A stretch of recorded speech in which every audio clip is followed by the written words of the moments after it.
Shalom, selamat pagi semuanya. Senang sekali bisa ketemu dengan saudara. Gimana kabarnya? Baik semuanya? Luar biasa ya. Oke. Nah saudara, hari-hari ini di dalam pertemuan-pertemuan ibadah kita, baik kemarin baru saja kita retreat, para pemimpin selalu diingatkan. Bagaimana GMS hari ini Tuhan bawa masuk di dalam rencana Tuhan.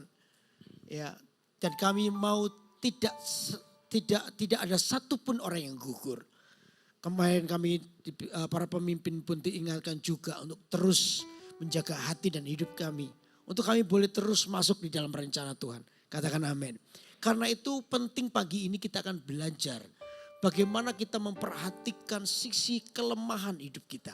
Coba buka Alkitab kita sama-sama ya. Di dalam Roma pasal 6. Roma pasal 6 ayat yang ke 17 dan 19. Roma pasal 6 ayat 17 sampai dengan 19. Oke, saya akan bacakan buat saudara. Oke.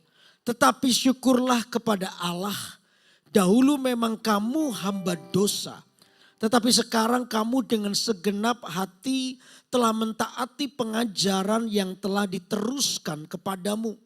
Kamu telah dimerdekakan dari dosa dan menjadi hamba kebenaran. Aku mengatakan hal ini secara manusia karena kelemahan kamu. Sebab sama seperti kamu telah menyerahkan anggota-anggota tubuhmu menjadi hamba kecemaran dan kedurhakaan yang membawa kamu kepada kedurhakaan.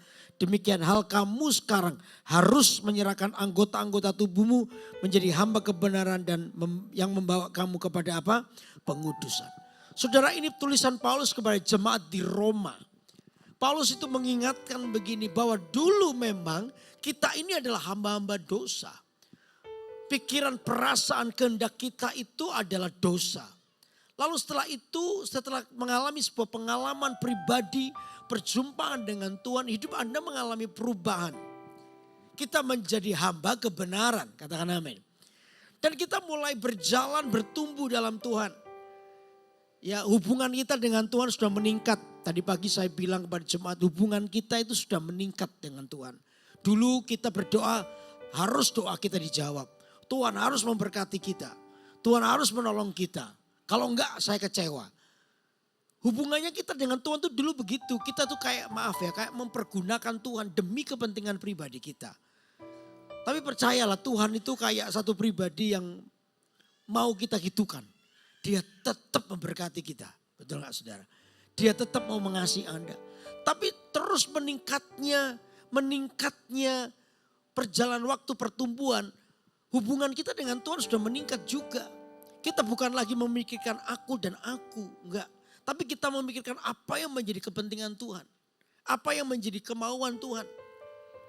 Saya bersama dengan istri dan anak-anak sudah tinggal di Surabaya. Bagi kami itu nyaman. Ya, saya termasuk pendeta senior di GMS. Semua nyaman, semua baik, semua berjalan dengan baik. Tapi tiba-tiba satu hari Pastor Philip bilang, Ko Yudi pergi ke Kalimantan ya? Pindah ke Kalimantan ya? Saya ya. Saya tidak perlu Pastor Philip ngomong 2 kali dengan saya. Sekali aja saya berangkat. Artinya saya tahu Tuhan sedang menginginkan saya berada di tengah-tengah tanah kebangunan rohani ini. Saya tidak mengaturnya dari Surabaya, tidak. Saya berada di sini. Saya sudah gak mikir 2 kali. Saya tahu ini kehendak Tuhan. Lalu saya meninggalkan rasa nyaman, keamanan saya di Surabaya. Saya pindah ke Kalimantan, saya kontrak rumah lagi, memulai dari nol lagi. Hubungan dengan jemaat lagi baru, maksudnya ya kedekatan bangun lagi, menyesuaikan soal makanan, soal apa saja. Semuanya baru lagi. Tapi bagi saya no problem. Karena saya cuma satu keinginan saya. Saya mau tidak hanya memenuhi keinginan saya. Tapi saya mau memenuhi keinginan Tuhan. Hubungan itu meningkat. Halo amin. Hubungan kita harus meningkat dengan Tuhan. Bukan lagi tentangmu. Tapi tentang apa yang Tuhan mau Anda lakukan. Itu saudara. Tadi pagi saya cerita. Dulu kalau saya minta gado-gado sama mama saya. Gak dikasih. Oh saya nangis. Saya gulung-gulung. Saya gak peduli mama saya ada uang atau tidak. Yang penting satu, keinginan saya harus dipenuhi. Itu waktu saya masih kecil. Ya saya minta gak dikasih, saya gulung-gulung di tanah. Ya, sampai dilihatin banyak orang malu.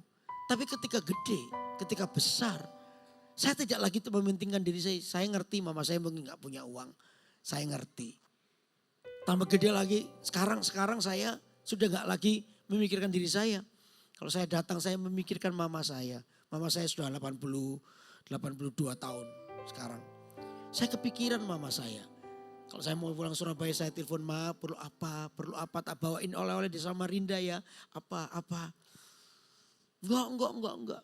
Mama saya gak mau. Tapi saya tetap saya beliin, saya bawain, saya kasih oleh-oleh. Saya memikirkan apa yang saya mau.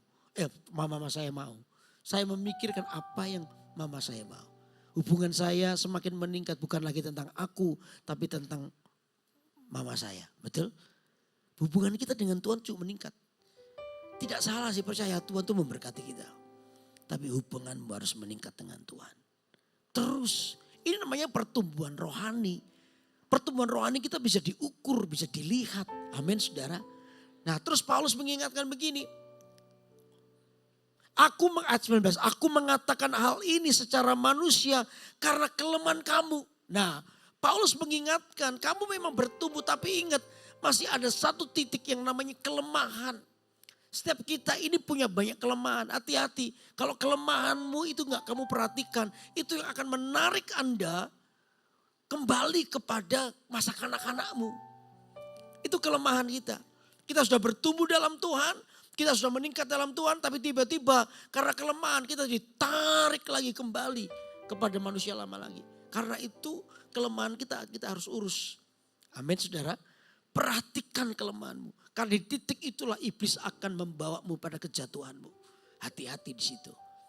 Makanya pagi ini kita akan belajar 3 prinsip soal kelemahan. Ya, prinsip yang pertama adalah begini, kelemahan yang tidak diurus akan menjadi kejahatan yang serius. Coba perhatikan, kelemahan yang tidak diurus akan menjadi kejahatan yang serius. Kelemahan kita kalau kita nggak memperhatikan itu akan menjadi sebuah sumber kejatuhan kita. Ya, iblis itu kalau menyerang orang Amalek kita, orang Amalek itu kalau memukul Amalek itu dengan Israel nggak pernah menang. Tapi Amalek itu akan mencari orang yang barisannya paling belakang, paling lemah, itu dipukulnya dari belakang. Selalu begitu. Nah hati-hati dengan kelemahan kita. Siapapun kita, termasuk saya pun. Ya gak peduli saya sudah 34 tahun menjadi hamba Tuhan. Kalau saya membiarkan kelemahan saya yang tidak pernah mengurusnya, itu akan menjadi sebuah kejahatan yang serius dalam hidup saya. Saya harus tegas kepada kelemahan. Keadaan-keadaan di mana saya membiarkannya. Akibat kalau Anda membiarkan kelemahan Anda, maka yang terjadi ini loh. Tiba-tiba kita menjadi orang yang suam-suam kuku. Tahu suam-suam kuku? Suam-suam kuku itu kalau Alkitab berkata panas gak panas, dingin gak dingin. Ke gereja, tapi kita ini topengnya banyak. Masih rohani, tapi di sisi lain kita sangat rohana. Rohani dan rohani terjadi pergabungan. Suam-suam kuku tidak panas, tidak dingin. Kata Alkitab Tuhan itu memuntahkannya. Karena apa? Tidak panas, tidak dingin. Ciri-ciri orang yang suam-suam kuku itu apa sih? Coba perhatikan. Ciri-ciri dari orang-orang suam-suam kuku itu adalah begini. Yang pertama adalah energi pelayanan atau hasrat rohani menjadi lemah. Hasrat rohanimu secara bertahap mulai menjadi lemah. Kalau kita membiarkan kelemahan kita, nggak tahu kelemahan kita itu macam-macam ya. Sudah ada orang yang kelemahan dalam kesombongan, mungkin sensualitas mungkin, apalagi ada orang-orang yang banyaklah kelemahan. Tapi kalau Anda membiarkan kelemahanmu tidak kamu urus dengan cepat, maka yang terjadi orang itu akan menjadi suam-suam kuku. Energi untuk sesuatu yang rohani itu mulai menurun bertahap. Dulu suka doa, sekarang sudah jarang doa. Masih ke gereja, tapi doanya sudah gak ada lagi. Apalagi baca firman, sudah gak mau. Kenapa gak baca firman? Firman Tuhan tuh kurang menyenangkan Pak. Tulisannya kecil-kecil, tebel lagi. Gak ada gambarnya lagi. Gak enak kalau dibaca. Mulai menurun. Gak pernah lagi puasa. Dulu puasa rajin, sekarang sudah gak pernah puasa lagi. Mulai menurun secara bertahap. Itu mulai terjadi untuk orang yang ada lagi, artinya kelemahannya menguasai hidupnya. Lalu yang kedua apa? Suam-suam kuku itu apa? Nuraninya menjadi buta. Dulu kalau berbuat dosa itu duduk gitu loh. Tahu ya? Derdek itu. Deg-degan. Deg-degan, aduh. Wah, keringat dingin sejagung-jagung itu. Lama-kelamaan jagungnya hilang. Cuma tinggal deg-deg atau lama-kelamaan ahli sudah. Bahkan profesional. Nah kayak begini keadaan yang mungkin kita gak pernah tahu tapi tiba-tiba itu bertahap. Anda pernah makan sop merah rasa kecewa? Saya pernah makan sop merah rasa kecewa. Saya ini suka sop merah. Satu hari saya ditelepon kakak saya, cici saya. Yud, cici bikin sop merah, kamu datang ke rumah ya? Oke, siap. Sore nanti ya habis kantor ke rumah. Oke, saya ke rumah. Saudara. Dari jauh tuh bau sop merah, mantap. Saya karena rumah cici saya kayak rumah saya sendiri. Saya datang langsung ambil mangkok, langsung tak ciduk itu sop merahnya. Cobaan itu enak itu, ya. Begitu tak makan, tiba-tiba rasanya minyak gas. Loh, Cik kok rasanya minyak gas? Hah? Masa? Iya dicoba. Aduh, ketetesan. Ketetesan tuh tis atau bior? Apa? Tis atau bior? Tis. Tapi tis itu bisa merusak adonan. Kalau nggak percaya nanti bikin ya, sop merah satu panci, kita tesi minyak gas. Nanti rasakan, satu adonan itu jadi rasa minyak gas. Kan? Aduh ketetesan. Sayang kan? Kelemahan yang nggak diurus itu begitu. Dikit aja, itu bisa merusak rencana Allah dalam hidup Anda. Kalau Anda membiarkan sedikit itu nggak dan tidak pernah tegas membunuhnya, itu akan merusak seluruh adonan atau rencana Allah dalam hidup Anda. Karena apa? Kompromi itu. Akhirnya kita ini menjadi orang yang tadi som-som kuku itu. Salah satu ciri khasnya itu yang ketiga ini adalah ini. Melakukan kompromi yang sebelumnya tidak pernah kita lakukan. Tidak pernah kita lakukan. Kompromi itu akhirnya gak apa-apa, dikit aja gak apa-apa. Sedikit aja gak apa-apa. Terus akhirnya kompromi. Akhirnya kompromi semakin besar dan menyeret kita jatuh dalam dosa. Hati nurani kita mati. Gak bisa lihat apa yang Tuhan mau. Yaitu tadi menjadi ahli bahkan berbuat dosa. Kelemahan yang tidak diurus itu akan menjadi kejahatan yang serius. Anda harus tegas, katakan amin. Halo amin. Kelemahan apa saja? Sensualitas. Wow saudara. Hati-hati. Ini yang paling gampang orang jatuh. Tahu gak saudara, bagian otak kita, bagian otak Anda dan saya. Apa yang membedakan kita dengan binatang? Satu bagian otak namanya premortal cortex. Itu ada di otak kita. Premortal cortex itu yang membedakan kita dengan binatang. Di otak bagian premortal cortex itu adalah tempat untuk kita ini bisa menahan nafsu di situ otak itu. Untuk kita bisa sungkan, berlaku sopan. Itu otak itu yang bekerja. Nggak enak ya mesti makan dilihatin orang nggak enak ya. Itu otak premortal cortex kita. Yang menahan diri kita dari hawa nafsu. Yang membuat kita berpikir masa depan itu otak bagian itu. Itu yang membedakan kita dengan binatang. Yang bisa membedakan ini keluarga atau bukan. Otak itu yang membedakan. Kalau binatang nggak punya. Nah bagian otak premortal cortex itu bisa rusak. Ketika apa? Ketika seseorang kecanduan yang namanya pornografi. Jangan kaget kalau Anda kecanduan pornografi. Tindak tandukmu itu menjadi liar. Maaf ya, kalau Anda melihat berita maaf ya. Ada seorang ayah yang maaf ya memperkosa anaknya sendiri. Begitu liar, itu saya bisa lihat orang ini pasti premortal cortexnya rusak. Sehingga orang itu gak punya etika. Bagaimana seorang pria meninggalkan istrinya untuk berselingkuh dan lain sebagainya. Gak peduli anak-anak. Pasti orang itu premortal cortexnya rusak. Orang itu menjadi liar. Orang itu gak bisa mengontrol diri. Karena apa? Bagian otak itu rusak. Sehingga maaf ya, wujudnya manusia. Tapi karakternya kita kayak binatang. Jadi liar kayak begitu. Makanya saya selalu bilang kepada anak saya. Kalau kamu pengen jadi pinter. Kalau kamu ingin jadi pemimpin yang bagus. Kalau kamu ingin jadi sukses, satu ini, jauhi yang namanya pornografi. Karena itu akan merusak bagian otak itu. Premortal cortex. Sehingga orang semakin tanpa sadar tindak tanduknya itu akan dikuasai. Yang namanya keliaran itu.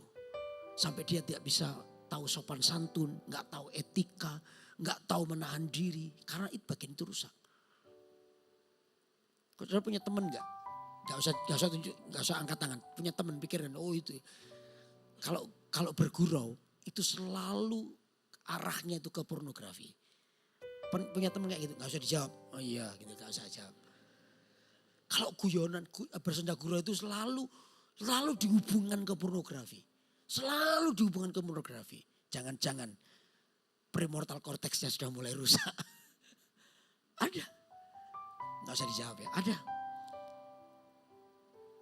Karena kecanduan itu. Makanya saya bilang sama anak saya, hati-hati anak. Papa tuh gak bisa lihat kamu 24 jam. Tapi kalau kamu tegas kepada pornografi, saya percaya Tuhan akan pakai hidupmu. Kamu akan punya seorang pria yang bisa menguasai dirinya. Halo amin saudara. Halo amin. Anak saya lagi pacaran sekarang. Lalu saya bilang sama dia, mengasihi itu menghargai. Kalau saya mengasihi iPad ini, saya akan menghargainya. Saya nggak mungkin ketika istri saya masak rawon nggak ada telenannya untuk potong daging, isu pakai iPadku dulu, nggak mungkin. Saya mengasihi baju ini, saya akan menghargainya. Nggak mungkin saya harus makan soto minyak nggak ada tisu, wis iki ae. Nggak ada, mungkin. Mengasihi itu menghargai. Kalau saya bilang kalau kamu mengasihi dia, maka kamu akan menghargai dia. Wanita di sebelahmu ini maaf ya, bukan pelacur, bukan wanita murahan, bukan. Kamu akan menghargai dia. Kamu tidak akan melakukan apa-apa sebelum waktunya. Karena kamu menghargai. Enak aja, habis 2 minggu pacaran langsung maaf ya, dipegang-pegang, ditiduri, diciumi, enak aja. Dia bukan wanita murahan, dia bukan wanita pelacur, bukan. Itu wanita yang akan berdiri di sebelahmu, mendukungmu. Kamu harus menghargai dia. Jangan lakukan sesuatu sebelum waktunya. Iya Pak. Terus lebih ekstrim ini gak usah dicontoh ya. Gak usah dicontoh, tapi boleh ekstrim. Berani gak janji sama papa? No kiss before married. Tidak ada ciuman sebelum menikah. First kissmu itu pas waktu pemberkatan nikah. Berani gak? Dia gandengan sama pacar, dia bilang, berani Pak, kami janji tidak akan lakukan itu. Ya, oke, good. Berapa minggu yang lalu ketemu sama saya, guyonan tak piting-piting kan semangat saya itu kayak, wow, tak coba. Ayo, kamu sudah cium pacarmu ya? Ayo, sudah cium pacarmu, aku enggak, saya cium. Oh, enggak ya. Gitu. Papanya pacarnya, enggak oke, good. Jaga. Jangan sampai kelemahanmu itu menghancurkan masa depanmu. Harus tegas, katakan amin. Harus tegas. Kelemahan yang tidak diurus akan menjadi kejahatan yang serius. Orang suam-suam kuku itu yang keempat itu cirinya tidak cepat bangkit. Ketika jatuh dalam dosa, nggak cepat bangkit. Orang itu ya, kalau Anda jalan ya, tiba-tiba ada burung di atas, lalu buang kotoran ke kepala Anda, plok gitu. Itu kan gak sengaja, bisa terjadi. Ya sudah, apa yang Anda buat, pulanglah cepat keramas, betul gak? Dicuci rambutnya bersih sudah, betul? Itu namanya bangkit dari keadaan. Anda gak begini, begitu ada burung, buang kotoran, plok gitu. Kok enak ya, anget ya. Ada lagi gak ya? Gak gitu kan? Atau Anda biarkan burung itu bangun sarang di kepala Anda, enggak kan? Itu pasti bocor halus berarti. Enggak kan? Anda cepat bangkit. Nah orang suam kuku itu gak pernah mikir itu. Dia begitu jatuh, dia langsung hakimi dirinya, merasa berdosa, merasa jijik, merasa gak bisa di hadirat Tuhan. Lalu merasa jauh dari Tuhan. Itu orang yang suam-suam kuku. Karena apa? Kelemahannya tidak pernah diurus dan membuat dia jatuh dalam dosa. Lalu membuat dia mulai merasa ditolak oleh Tuhan. Padahal Tuhan tidak pernah menolak kita. Kalau Anda datang dengan hatimu, Tuhan pasti mengampunimu. Halo amin. Jadi prinsip yang pertama, kelemahan yang tidak diurus akan menjadi apa? Kejahatan yang serius. Lalu prinsip yang kedua, Prinsip yang kedua adalah jangan kecewa. Kenapa kok jangan kecewa? Karena gini loh, begitu Anda kecewa, Anda langsung dibawa kepada kelemahanmu. Langsung kelemahanmu itu antri untuk menjajah hidupmu kembali. Di hati yang kecewa. Saudara, ada satu peristiwa di Alkitab, seorang murid Yesus namanya Yudas. Kenapa Yudas mengkhianati? Coba baca Alkitab kita ya. Yuk kita baca Alkitab kita dulu. Di Matius 26. Matius 26.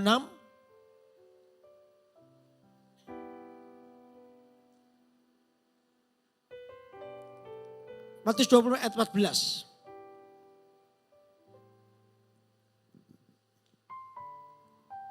Matius 26 ayat 14 saya bacakan. Kemudian pergilah seorang dari ke-12 murid itu yang bernama Yudas Iskariot kepada imam-imam kepala.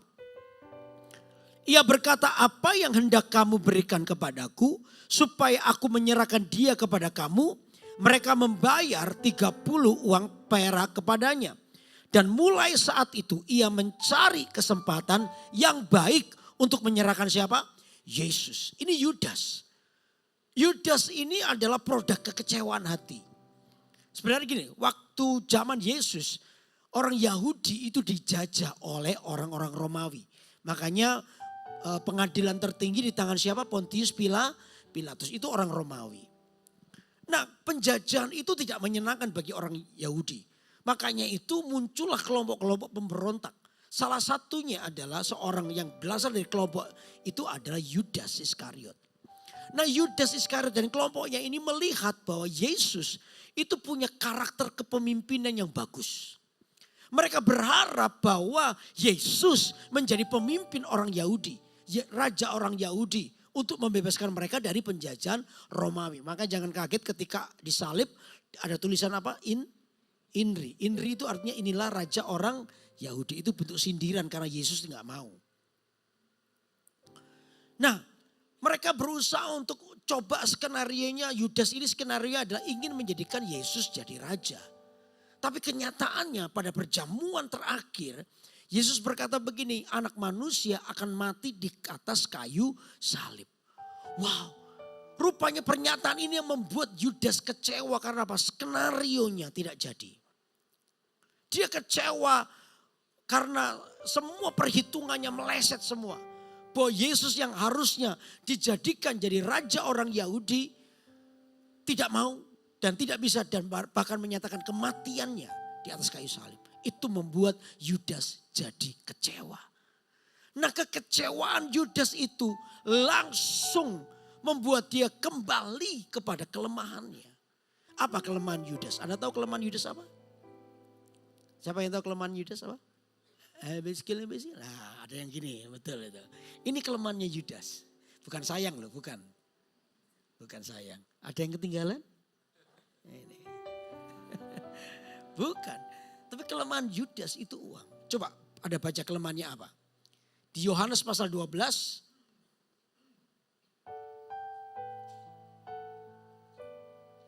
Yohanes 12 ayat 4.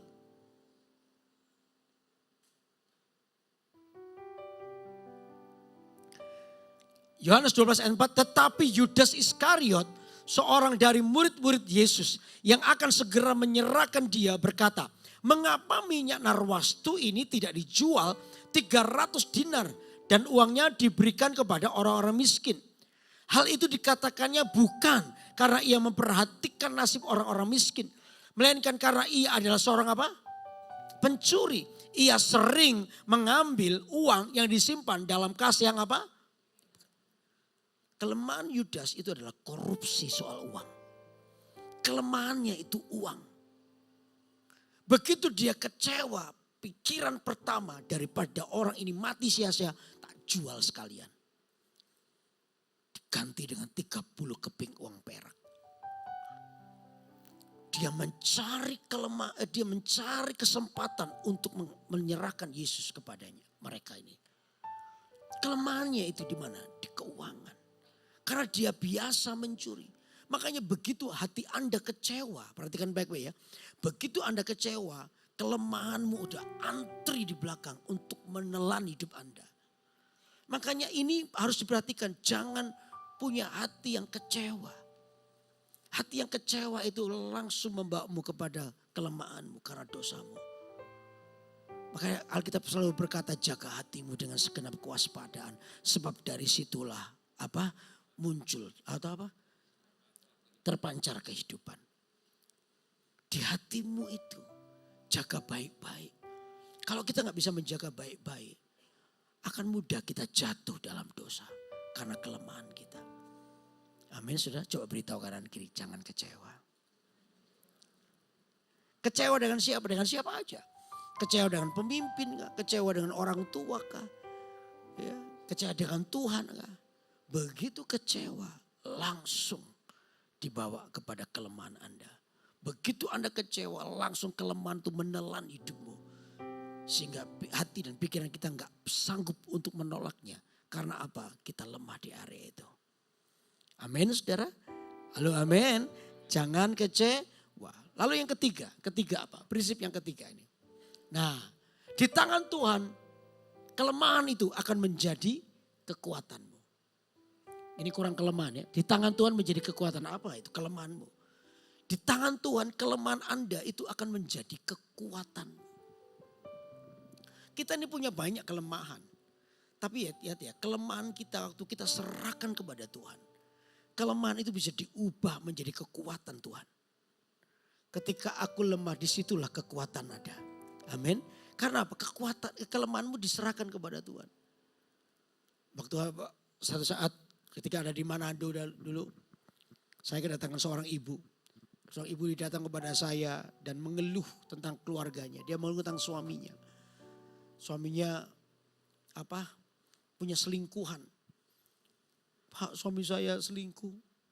Tolong didoakan ya Pak. Saya bilang, ibu mau berdoa apa dengan saya? Ya berdoa supaya suami saya kembali. Supaya suami saya kembali ke rumah. Oh ya, oke. Saya akan doakan ibu ya.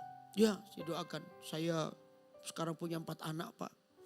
Saya memelihara anak saya. Suami saya sudah gak ngasih uang lagi.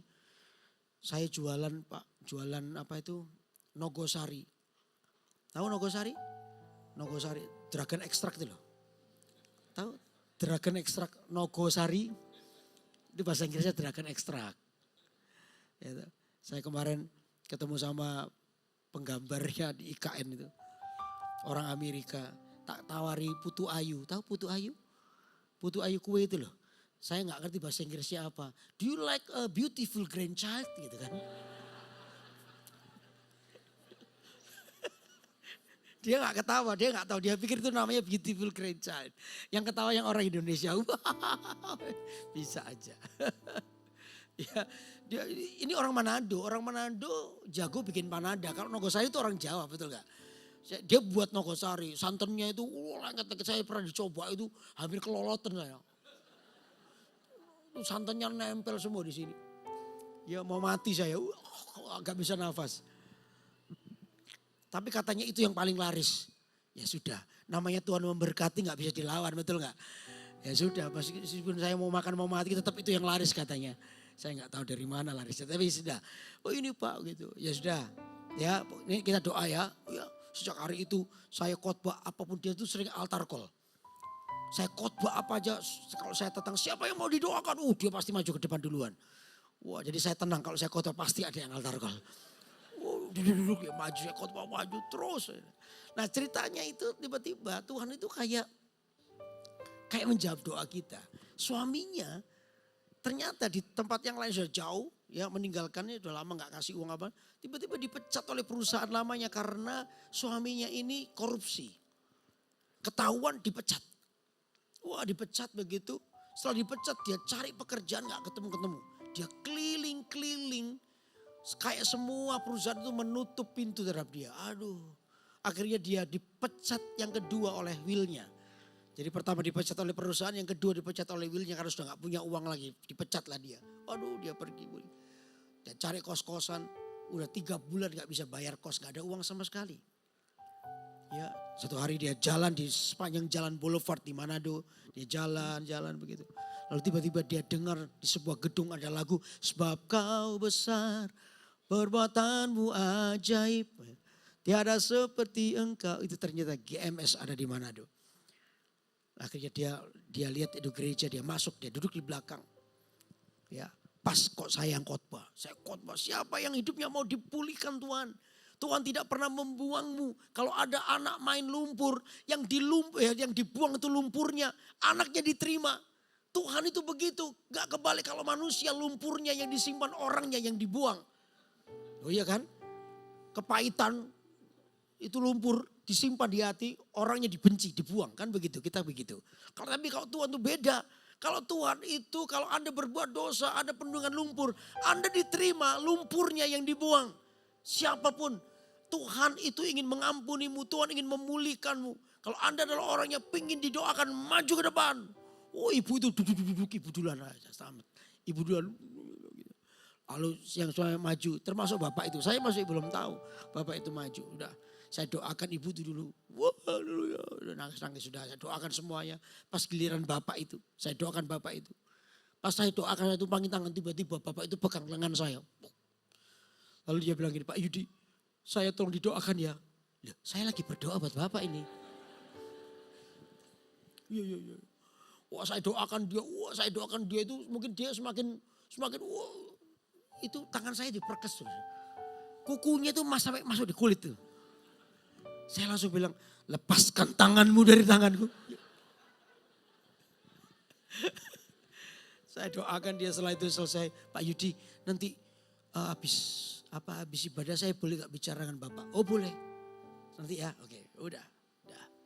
Selesai itu dia bicara dengan saya, ketemu dengan saya. Dia bilang, Pak, saya ini laki-laki bejat, Pak. Oh, saya ini bikin bertobat. Saya bilang, ya puji Tuhan kalau Tuhan menjamah hati Bapak, tidak ada yang terlambat bagi Tuhan. Iya Pak. Saya ini meninggalkan istri saya, Pak. 4 anak saya gak biayai mereka. Aduh saya waktu dengar khotbahnya Bapak, saya mau bertobat Pak. Saya mau kembali sama istri saya. Oh ya bagus, saya bilang bagus. Dan saya percaya Pak Yudi pasti bisa tolong saya. Loh, yang tolong Bapak itu Tuhan, saya ini cuma alat, gak mungkin Tuhan yang bisa tolong. Iya tapi Pak Yudi dalam kasus ini Pak Yudi pasti bisa tolong saya. Kok yakin saya bilang gitu? Ya karena istri saya itu ternyata jemaat Bapak. Hah? Yang mana? Yang itu Pak. Oh kamu yang gak dia, yang buat dia tiap kali altar call itu ya kamu ternyata.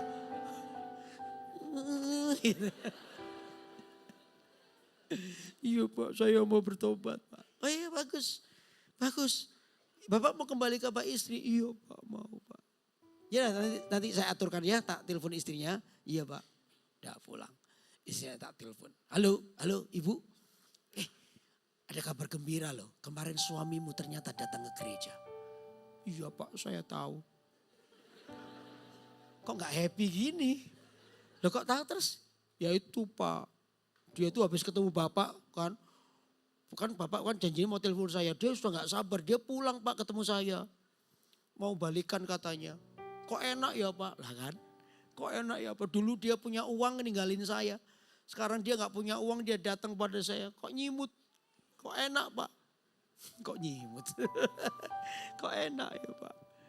Saya bilang sama dia, Ibu. Saya ngerti jadi ibu itu berat. Tapi ingat gak ibu waktu dulu awal minta datang kepada saya, apa permintaan doa ibu? Tuhan pulihkan keluargamu. Supaya suamimu kembali kepadamu, betul gak? Iya Pak. Nah sekarang suamimu kembali kenapa kamu yang tidak happy? Ya tapi saya berat Pak. Dia dulu kan punya uang, sekarang sudah gak punya uang. Oh matre kamu ya.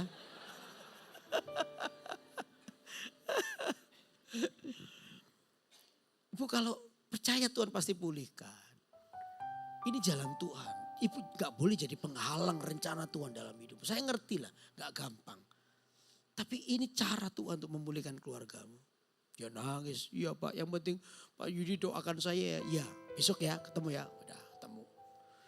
Saya bilang sama ibu di kantor, ibu ini waktunya ibu melakukan apa yang jadi firman Tuhan. Oke, ampuni suamimu, terima suamimu. Ya, iya. Sebentar saya telepon suamimu ya. Halo Pak, datang ya ke kantor saya sudah siap. Ya Pak, Gak sampai 5 menit. Duk, duk, duk, duk, duk, duk. Saya buka. Loh kok cepat Pak? Iya saya tunggu di warung depan Pak. Ayo duduk silakan duduk. Begitu dia masuk duduk. Dia enggak duduk di kursi. Duduk di lantai. Deprok di lantai. Loh Pak jangan duduk di lantai. Duduk di kursi aja. Oh saya enggak layak. Oh gini kok enggak layak. Baru kali ini kalau laki-laki itu kalau ada maunya benci aku. Laki-laki kalau ada maunya itu. Wes. Ayo duduk atas punggung. Saya enggak layak Pak. Saya di lantai aja. Ya udah duduk di lantai situ. Yuk bilang. Minta maaf, ampun ya Ma. Aku gini ya Ma. Ibunya itu nangis aja. Suaminya aja nangis minta maaf. Saya bilang Ibu sudah berkali-kali dengarkan firman Tuhan. Bahkan tiap minggu ibu maju ke depan untuk altar call. Altar call itu bukan sekedar keinginan, tapi perlu sebuah tindakan. Tindakanmu adalah ampuni suamimu dan terima dia. Iya, Pak Yudi doakan saya ya Pak. Ya doain. Dua-dua doain. Akhirnya mereka pulih. Jadi jemaat dimuridkan, bertumbuh di CG bertumbuh. Yang Tuhan buat luar biasa. Dari jualan Nogosari tadi. Jualan Dragon Extra tadi. Tiba-tiba Tuhan itu berkati. Punya toko kelontong di pasar itu. Bukannya 1. Tambah 1 lagi. Bukan hanya 2. Tambah 1 lagi. Jadi 3 toko kelontong. Secara ekonomi Tuhan berkati. Di dalam pemulihan Tuhan berkati. Dan mereka berdua itu adalah orang-orang yang mensupport pelayanan saya di Manado. Tiap kali saya ketemu dengan pasangan-pasangan yang mau bercerai. Yang mau bercerai. Saya panggil kedua orang itu untuk bersaksi. Banyak pasangan yang batal bercerai. Gara-gara mendengar kesaksian mereka. Ingat itu kelemahan. Tetapi di tangan Tuhan. Kelemahan itu diubah menjadi kekuatan Tuhan. Halo amin. Anda mungkin punya banyak kelemahan. Tapi serahkan kelemahanmu itu. Nanti lihat kelemahanmu itu akan dipakai oleh Tuhan menjadi kekuatan hidupmu. Mungkin Anda adalah orang-orang yang kepahitan. Anda pahit tapi Anda dipulihkan oleh Tuhan. Anda menerima kasih Tuhan dan Anda dipulihkan. Lihat tuh. Pemulihanmu itu dipakai oleh Tuhan. Untuk apa? Memulihkan orang lain yang pahit juga nanti. Anda akan ketemu dengan orang pahit. Sama kayak saya dulu. Saya dulu ngalami gini tapi Tuhan jamah. Itu akan menjadi kesaksian bagi orang-orang yang pahit. Kelemahanmu akan diubah menjadi kekuatan. Halo amin. Kalau Anda menyerahkan itu kepada Tuhan. Kelemahanmu akan diubah menjadi kekuatan Tuhan. Nanti pagi hari ini ayo jangan tinggal dalam kelemahanmu. Serahkan kepada Tuhan. Tuhan yang mengubah kelemahan Anda menjadi kekuatannya. Amin. Oke, hari ini kita belajar 3 prinsip. Prinsip yang pertama apa? Grup A. Apa? Hah? Kelemahan. Oke, yang kedua apa? Paling gampang ini. Ketiga apa? Sip. Kelemahan itu jadi kekuatan. Karena itu ayo Paulus bilang aku mengatakan diri kelemahanmu. Supaya Anda tidak tinggal dalam kelemahan. Tapi kelemahanmu serahkan kepada Tuhan. Kelemahan itu akan diubah menjadi kekuatan Anda. Tuhan akan pakai hidup kita. Halo amin. Karena itu saya percaya setiap kita akan mengalami pertumbuhan. Kelemahanmu. Terus perhatikan itu. Jangan sampai Anda jatuh di kelemahan. Yang kedua, jaga hatimu supaya jangan kecewa. Karena kekecewaan itu akan langsung bawa Anda pada kelemahan. Yang ketiga, kelemahanmu serahkan kepada Tuhan. Kelemahan itu akan diubah menjadi kekuatan Tuhan. Amin. Beri tepuk tangan buat Allah yang besar. Mari kita bangkit berdiri bersama-sama.